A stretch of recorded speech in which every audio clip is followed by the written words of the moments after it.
숨겨진 유언장 그리고 잃어버린 딸. 일장 결정. 나는 이 집을 팔았다. 아버지의 묘비 앞에서 그 결정을 아무도 막을 수 없었다. 차가운 가을비가 내리는 강남의 한대저택 앞 유나는 검은 우산을 움켜쥔 채 굳은 얼굴로 부동산 계약서를 쥐고 서 있었다. 46세의 나이에도 여전히 누군가의 딸이자 간병인으로만 살아왔던 내 인생이 이 순간 완전히 바뀌려 하고 있었다. 하지만 이 모든 이야기는 그보다 훨씬 이전부터 시작되었다. 내가 진실을 알기 전까지의 긴 세월 그리고 한 개의 음악 상자가 모든 것을 바꾸기 전까지 말이다. 2장. 일상의 희생과 의심의 시작. 새벽 5시 30분 주방의 은색 전기포트가 낮게 끓어오르며 증기를 내뿜었다. 나는 습관처럼 아버지의 아침죽을 준비했다. 맑은 미역 냄새가 은근히 퍼지고 시계 초침 소리만이 넓은 주방을 갈랐다. 아버지의 투병 7년, 나는 하루도 쉬지 않았다. 간병비를 대느라 내 인생은 저당 잡혔다. 아버지 윤태수는 73세였다. 재벌 2세 출신이지만 젊은 시절 사업 실패 후 은둔 생활을 해왔다. 나는 홀로 병간호를 이어왔지만 막내 동생 윤세민은 해외 투자 핑계로 집에 발길을 끊었다. 38세의 그는 아버지가 중환자실에 입원했을 때도 중요한 미팅이 있다며 나타나지 않았다.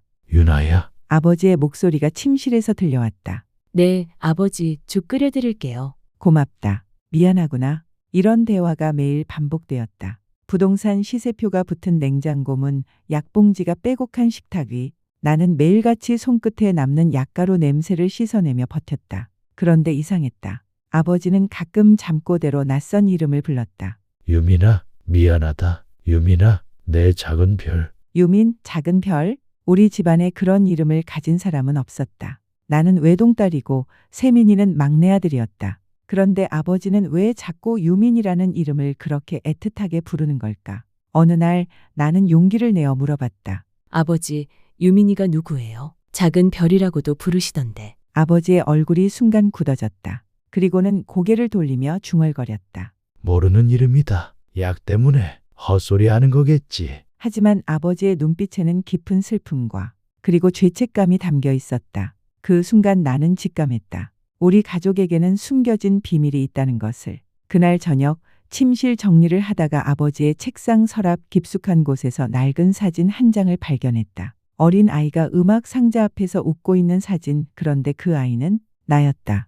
5살쯤 되었을 때의 모습이었다. 아, 맞다. 어릴 때 아버지가 내 생일마다 돌리던 그 음악 상자. 갑자기 기억이 떠올랐다. 아버지는 그때마다 나를 무릎에 앉히고 말했다. 하야, 이 음악은 우리 가족을 지켜줄 거야. 언제까지나 함께 있을 수 있게. 그런데 언젠가부터 그 음악 상자는 사라졌었다. 3장. 불청객과 의심의 증폭. 저녁 6시 응접실. 크리스털 샹들리에가 희미한 금빛을 흘렸다. 세민이 돌아왔다. 고가의 시계가 그의 손목에서 번쩍였다. 누나, 오랜만이야. 어떻게 온 거야? 아버지가 많이 아프시다고 연락했는데 한 달 넘게 연락도 없더니. 세민은 소파에 몸을 던지며 다리를 꼬았다. 그의 눈빛이 평소와 달랐다. 차가우면서도 계산적이었다. 바빴어. 싱가포르에서 큰딜을 성사시키느라. 그런데 말이야, 누나. 그의 목소리가 차갑게 변했다. 누나가 아버지 통장 비밀번호를 다 아는 거 나도 알고 있어.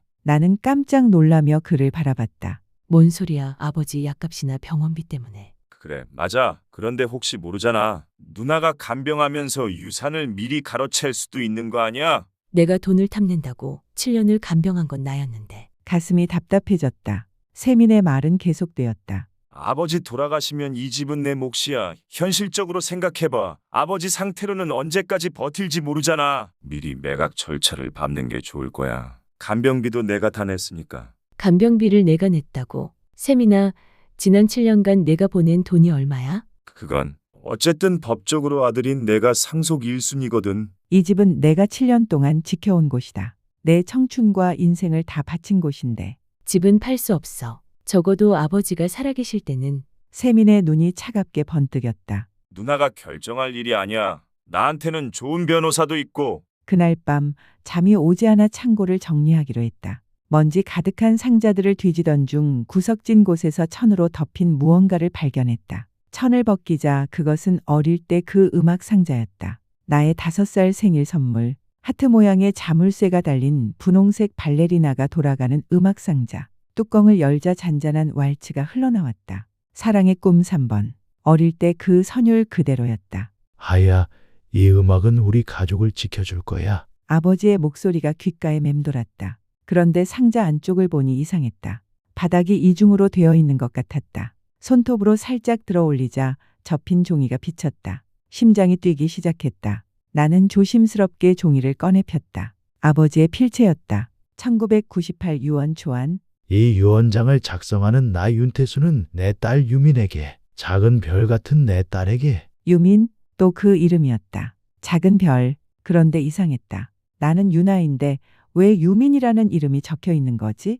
더 읽어내려갔지만 종이가 찢어져 있어서 내용을 다 파악할 수는 없었다. 하지만 한 가지는 확실했다. 아버지에게는 유민이라는 또 다른 딸이 있었다는 것. 며칠 후 집을 드나드는 낯선 중년 여성을 보게 되었다. 박미정이라고 자신을 소개한 그녀는 58세 정도로 보였고 아버지의 옛 비서 출신이라고 했다. 안녕하세요, 유나 씨. 저는 박미정이라고 합니다. 회장님과 오래 일했던 사이예요. 미정의 첫인상은 따뜻했다. 그녀는 내게 다가와 손을 잡으며 말했다. 회장님이 늘 자랑을 하셨어요. 내 딸 유나는 천사 같다고 하시면서. 그런데 이상했다. 같은 날 저녁 나는 우연히 그녀와 세민이 나누는 대화를 엿듣게 되었다. 계획대로 진행하면 돼. 아무도 모를 거야. 세민의 목소리였다. 하지만 유나 씨가 눈치챌 수도 있지 않을까요? 미정의 목소리. 아까의 따뜻함은 온데간데 없이 차가웠다. 상관없어. 어차피 아버지가 돌아가시면 모든 게 정리될 거니까 음악 상자는 어쩌죠? 혹시 그 안에 걱정 마. 내가 처리할게. 저들이 무언가 숨기고 있다. 그리고 그것은 음악 상자와 관련이 있다. 사장, 운명의 밤과 탈취 시도. 다음 날 밤 나는 음악 상자를 내 침실로 옮겨 놓았다. 더 꼼꼼히 살펴봐야 할 것 같았다. 새벽 1시경 복도에서 발소리가 들렸다. 나는 숨을 죽이고 문틈으로 내다봤다. 세민이 조심스럽게 내 방 쪽으로 다가오고 있었다. 문손잡이가 천천히 돌아갔다. 나는 재빨리 침대로 뛰어가 이불을 뒤집어 쓰고 잠든 척했다. 세민이 들어와서 내 책상과 서랍을 뒤지는 소리가 들렸다. 그가 침대 밑을 들여다보는 순간 나는 몸을 뒤척였다. 세민이 멈췄다. 우리의 눈이 마주쳤다. 누나. 세민아, 뭐 하는 거야? 누나가 혹시 아버지 보험 증서 어디 뒀는지 알고 있나 해서. 새벽에? 세민은 아무 말 없이 문을 닫고 나갔다. 하지만 나는 확신했다. 그가 찾던 건 보험 증서가 아니라 음악 상자였다. 다음 날 새벽 2시 폭우가 쏟아지는 날이었다. 나는 음악 상자를 품에 안고 더 깊숙한 비밀을 찾으려 노력하고 있었다. 상자의 이중 바닥을 완전히 열어보니 더 많은 종이들이 숨어 있었다. 갑자기 아버지 방에서 큰 소리가 들려왔다. 아버지. 달려가 보니 아버지가 가슴을 부여잡고 바닥에 쓰러져 있었다. 급성 심장 발작이었다. 119죠? 환자가 심장 발작을. 구급차를 기다리는 동안 나는 본능적으로 음악 상자를 움켜쥐었다. 뭔가 중요한 단서가 더 있을 것 같았다. 응급실 불빛 아래 아버지는 간신히 의식을 유지하며 내 손을 잡았다. 유나야, 네, 아버지. 괜찮아질 거예요. 그 아이를 꼭 찾아라. 음악 상자에. 네? 무슨 말씀이세요? 미정이 편지를 알고 있어. 하지만 조심해라. 아버지의 목소리는 점점 작아졌다. 작은 별, 내 작은 별을 찾아줘. 다음 날 새벽 아버지는 끝내 눈을 감았다. 장례식장은 많은 사람들로 북적였다. 아버지가 은둔 생활을 했다고는 하지만 과거의 인맥들이 조문을 왔다. 그런데 나는 미정의 행동을 주시하고 있었다. 그녀는 서류 가방을 들고 세민에게 다가가 속삭였다. 이제 우리 계획대로 하면 돼. 음악 상자만 처리하면. 그때 미정의 가방에서 낡은 봉투가 흘러내렸다. 나는 재빨리 그것을 집어들었다. 봉투에는 친자 확인 극비라는 글씨가 적혀 있었다. 친자 확인? 뭘 확인한다는 거지? 장례식이 끝난 후 나는 홀로 집에 돌아와 음악 상자를 다시 열었다. 이번에는 더 꼼꼼히 살펴봤다. 그리고 마침내 이중 바닥의 비밀 공간을 완전히 열 수 있었다. 거기에는 아버지의 자필 유언장과 함께 DNA 검사 서류 그리고 작은 녹음기가 들어 있었다. 유언장을 읽는 순간 나는 충격에 온몸이 떨렸다. 나 윤태수는 정신이 온전한 상태에서 이 유언장을 작성한다. 내 전 재산은 친딸 윤유민에게 상속한다. 유나와 윤세민에게는 각각 1억 원씩을 유증한다. 윤유민, 그 이름이 또 나왔다. 그런데 이번에는 더 충격적인 내용이 있었다. DNA 검사 결과서에는 윤태수와 윤유민 사이의 친자 관계가 99.9% 확률로 확인된다고 적혀 있었다. 날짜는 2년 전이었다. 나는 진짜 딸이 아니었던 건가? 손이 떨렸다. 녹음기의 재생 버튼을 눌렀다. 아버지의 목소리가 흘러나왔다. 유민아, 유나야, 아빠가 너희들에게 미안하다. 유민아, 너를 혼자 두고 온 것, 유나야, 너를 속이고 산 것, 모두 내 잘못이다. 하지만 너희 둘 다 내 딸이다. 피로 맺어진 유민, 마음으로 키운 유나, 둘 다 아빠의 소중한 딸이다. 목소리가 끊어졌다가 다시 이어졌다. 음악 상자의 왈츠처럼 우리 가족이 언제까지나 함께 돌아갔으면 좋겠구나. 사랑한다, 내 딸들아. 나도 아버지의 딸이었다. 혈연은 아니었지만 사랑으로 맺어진 딸이었다. 5장 진실의 폭로와 감정의 폭발. 아버지 장례식 일주일 후 변호사 사무실에서 유산 분배에 관한 회의가 열렸다. 나와 세민 그리고 미정이 참석했다. 유언장 공개에 앞서 한 분 더 오시기로 했습니다. 변호사가 말했다. 누구 말이에요? 세민이 날카롭게 물었다. 그의 오른쪽 눈썹이 미세하게 떨렸다. 미정의 손끝이 컵 가장자리를 긁는 소리가 사무실을 가르며 울렸다. 바로 그때 사무실 문이 열리며 한 젊은 여성이 들어왔다. 그 순간 모든 사람이 숨을 멈췄다. 그녀는 나와 똑 닮았지만 더 어린 눈빛을 하고 있었다. 30대 초반으로 보이는 그녀는 조심스럽게 인사했다. 안녕하세요. 제 이름은 윤유민입니다. 세민이 벌떡 일어났다. 의자가 뒤로 넘어지는 소리가 요란했다. 이건 사기야. 당신 누구야? 미정의 손이 떨렸다. 그녀는 컵에 담긴 물을 바닥에 쏟았다. 변호사는 차분히 봉투를 열었다. 고 윤태수님의 공정증서 유언장입니다. 그리고 친자 확인 DNA 검사 결과도 함께 있습니다. 유언장의 내용이 공개되었다. 내가 음악 상자에서 발견한 것과 동일했다. 윤유민에게 전 재산을, 나와 세민에게는 각각 1억 원씩. 말도 안 돼. 세민이 소리쳤다. 이 여자가 갑자기 나타나서 아버지 딸이라고. 증거가 뭐야? 변호사가 DNA 검사 결과를 보여줬다. 윤태수와 윤유민 사이의 친자 관계는 확실했다. 나는 유민을 바라봤다. 그녀도 나를 신기하게 쳐다보고 있었다. 그 눈빛에서 나와 같은 슬픔과 혼란을 느꼈다. 혹시 언니세요? 유민이 조심스럽게 물었다. 네, 유나예요. 그런데 당신이 정말 우리 아버지의 딸이라면 왜 지금까지 몰랐을까요? 유민의 눈에서 눈물이 흘러내렸다. 저도 최근에 알았어요. 어머니가 진실을 말씀해 주셨거든요. 어머니가요? 네, 박미정이에요. 모든 사람의 시선이 미정에게 집중되었다. 미정은 더 이상 버틸 수 없다는 듯 고개를 숙였다. 정말 죄송합니다. 미정이 떨리는 목소리로 말했다. 세민이 화를 냈다. 무슨 소리야? 설마 당신이? 네, 유민이는 제 딸이에요. 그리고 회장님의 딸이기도 하고요. 충격적인 고백이었다. 미정은 이어서 말했다. 25년 전 저는 회장님의 비서였어요. 그때 서로 사랑하게 되었고 유민이를 임신했죠. 하지만 회장님은 이미 가정이 있으셨고 유나 씨를 입양하신 지 얼마 안 된 상황이었어요. 입양? 제가 입양하였다는 말씀이세요? 미정이 고개를 끄덕였다. 회장님이 30대 후반에 유나 씨를 입양하셨어요. 부인이 돌아가신 후에. 그리고 저와 만나게 되었죠. 세민이 벌떡 일어나 소리쳤다. 그럼 우리 가족이 다 가짜란 말이야. 누나는 입양이고 이 여자는 불륜의 자식이고. 세민아, 내가 소리쳤다. 하지만 미정의 고백은 계속되었다.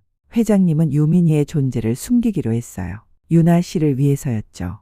이미 가족이 된 유나 씨에게 상처를 주고 싶지 않으셨거든요. 그래서 혼자 키우신 거예요? 내가 물었다. 네, 회장님은 경제적 지원은 해주셨지만 유민이의 존재를 숨기기로 했어요. 유민이 입을 열었다. 저는 아버지가 누구신지도 몰랐어요. 아버지가 임종하시면서야 모든 걸 알게 됐죠. 그리고 아버지가 남기신 음성 메시지도 들었어요. 음성 메시지?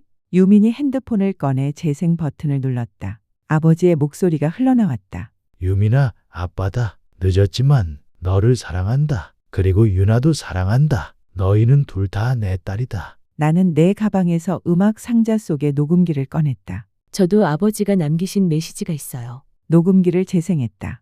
아버지의 목소리가 사무실에 울려 퍼졌다. 음악 상자의 왈츠처럼 우리 가족이 언제까지나 함께 돌아갔으면 좋겠구나. 사랑한다, 내 딸들아. 세미는 여전히 화가 나 있었다. 그래서 당신이 나와 공모해서 유언장을 조작하려고 한 거야? 미정이 고개를 끄덕였다. 죄송해요. 세민 씨가 유민이의 상속을 막으려 한다는 걸 알고 잘못된 선택을 했어요. 하지만 회장님께서 이미 공정증서로 유언장을 남기셨더라고요. 나는 모든 상황을 이해하기 시작했다. 아버지는 생전에 유민의 존재를 알고 있었고 그녀에게 재산을 남기고 싶어 했다. 그리고 나에게는 사랑을, 세민과 미정은 각각 다른 이유로 그것을 막으려 했던 것이다. 6장. 새로운 시작과 진정한 유산. 유민 씨, 내가 말을 꺼냈다. 법적으로는 당신이 이 모든 재산을 받을 권리가 있어요. 하지만 저는 제안이 하나 있어요. 유민이 궁금한 눈으로 나를 바라봤다. 함께 나누어 가져요.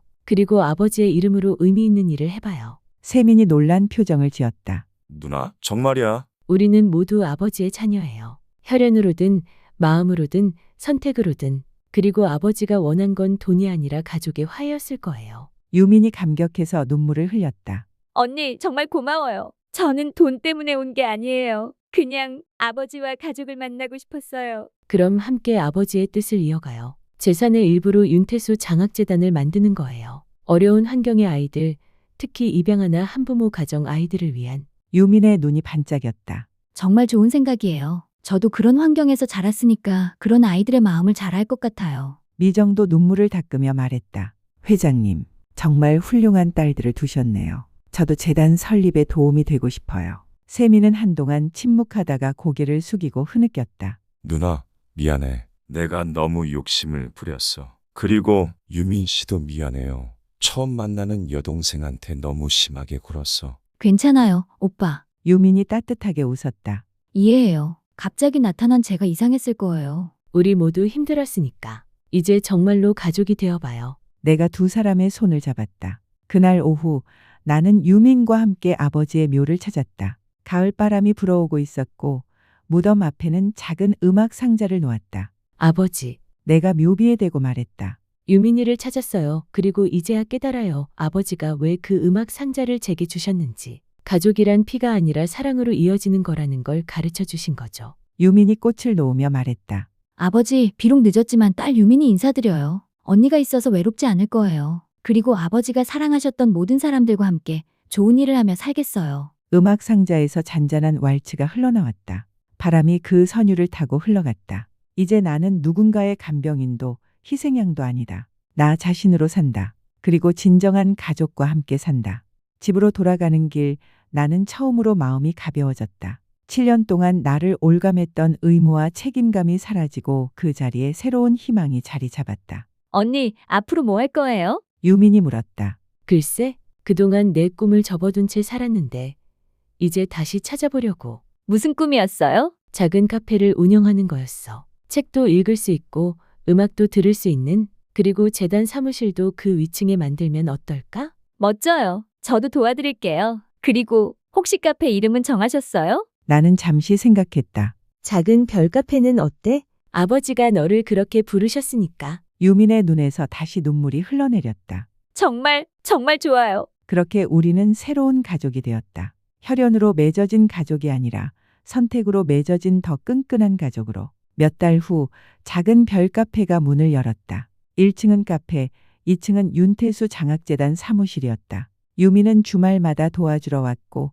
세민도 가끔 얼굴을 비쳤다. 미정도 용기를 내어 찾아와 진심으로 사과했고 우리는 그녀를 용서했다. 그녀는 재단의 실무를 맡아주기로 했다. 첫 장학금 수여식 날 나는 입양아 출신의 한 고등학생에게 장학증서를 전달했다. 그 아이의 눈빛에서 어린 시절의 나를 보았다. 언니, 아버지가 보고 계실까요? 당연하지. 그리고 아버지는 분명 웃고 계실 거야. 그날 밤 나는 음악 상자를 열었다. 여전히 아름다운 왈츠가 흘러나왔다. 하지만 이제 그 음악은 슬픔의 선율이 아니라 희망의 선율이었다. 가족이란 무엇일까? 피로 이어진 관계일까?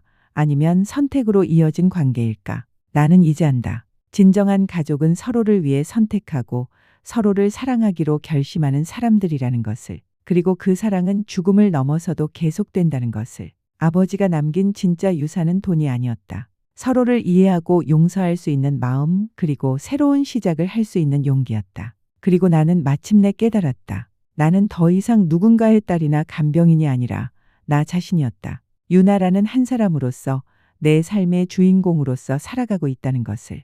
에필로그 1년 후 작은 별카페에 오신 걸 환영해요. 나는 새로운 손님에게 따뜻하게 인사했다. 오늘은 재단 설립 1주년 기념일이었다. 지금까지 50명의 아이들에게 장학금을 지원했고 10명의 입양 가정을 도왔다. 유민이 2층에서 내려왔다. 언니, 오늘 신청서가 또 들어왔어요. 이번엔 쌍둥이 자매예요. 그래, 좋은 소식이네. 창문 너머로 따뜻한 봄볕이 들어왔다. 카페 한쪽에서는 음악 상자의 왈츠가 잔잔하게 흘러나오고 있었다. 아버지, 우리 잘 살고 있어요. 당신이 꿈꾸던 그 가족의 모습으로.